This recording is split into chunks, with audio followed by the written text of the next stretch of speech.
Welcome to Toon TV Adventure.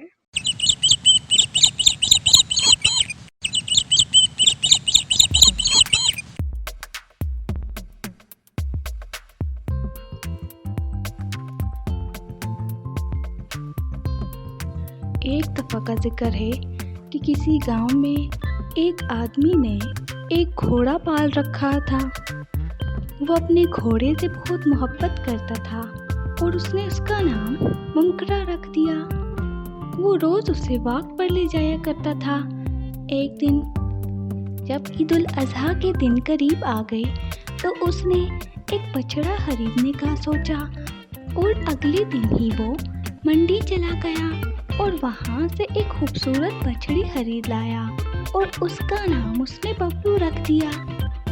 شروع میں گھوڑا ببلو سے بہت اکتایا کرتا تھا اور اس کی طرف دیکھتا بھی نہیں تھا، لیکن آہستہ آہستہ ان دونوں میں ایک گہری دوستی بنتی گئی۔ وہ دونوں اکٹھے باہر جایا کرتے تھے اور چارہ کھا کر آتے تھے اور ساتھ میں گھنٹوں باتیں کیا کرتے تھے۔ اس طرح ان کی دوستی دن بدن مزید بڑھتی گئی۔ اب وہ جہاں کہیں بھی ہوتے تو دونوں اکٹھے ہوتے، کہیں بھی وہ الگ الگ دکھائی نہ دیتے تھے۔ وہ ایک دوسرے کے بغیر نہیں رہ سکتے تھے۔ ان کی دوستی بے مثال ہو گئی تھی۔ گھوڑے کو معلوم نہیں تھا کہ عید الاضحیٰ کے دن اس کی قربانی کر دی جائے گی، مگر وہ پھر بھی اس کے ساتھ اچھے دوستوں والا برتاؤ کرتا اور اس طرح دن بدن وہ ایک دوسرے کے مزید قریب ہوتے گئے۔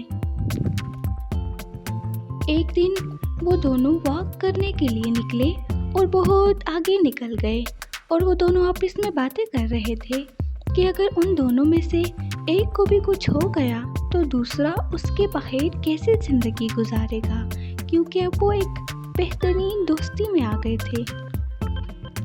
یہ باتیں کرتے ہوئے وہ دونوں بہت آبدیدہ ہو گئے اور ان کی آنکھوں میں آنسو آ گئے۔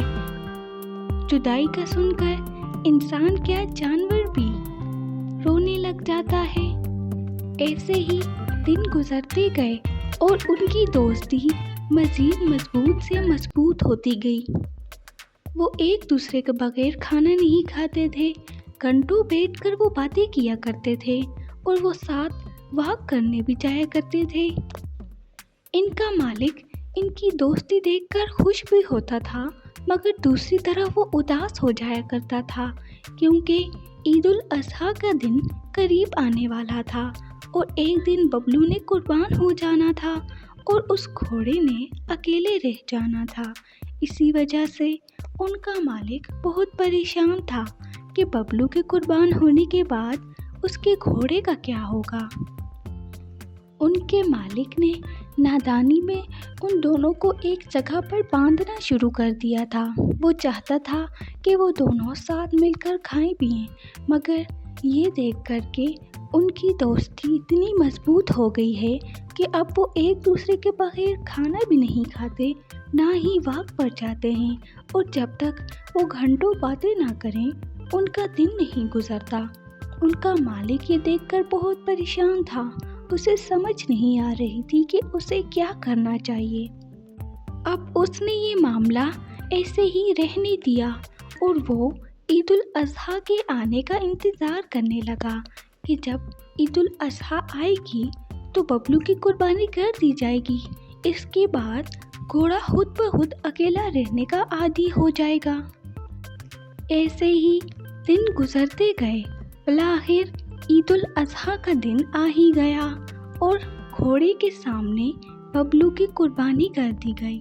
جب ببلو کی قربانی ہو رہی تھی تو گھوڑے کی آنکھوں میں آنسو آ گئے اور ساتھ میں وہاں کھڑے تمام افراد کی آنکھوں میں آنسو آ گئے، کیونکہ ان کی دوستی بے مثال تھی۔ وہ واحد جانور تھے جو ایک دوسرے کے بغیر نہیں رہ سکتے تھے، گھوڑا اور دوسری طرف بچڑی۔ ایسی دوستی کے بارے میں نہ ہم نے کبھی دیکھا اور نہ کبھی سنا۔ تاریخ کا یہ پہلا واقعہ جو ہم نے اپنی آنکھوں سے دیکھا کہ ان میں کتنی دوستی تھی۔ لیکن عید الاضحیٰ پہ ببلو نے قربان ہو جانا تھا اور اس کے بعد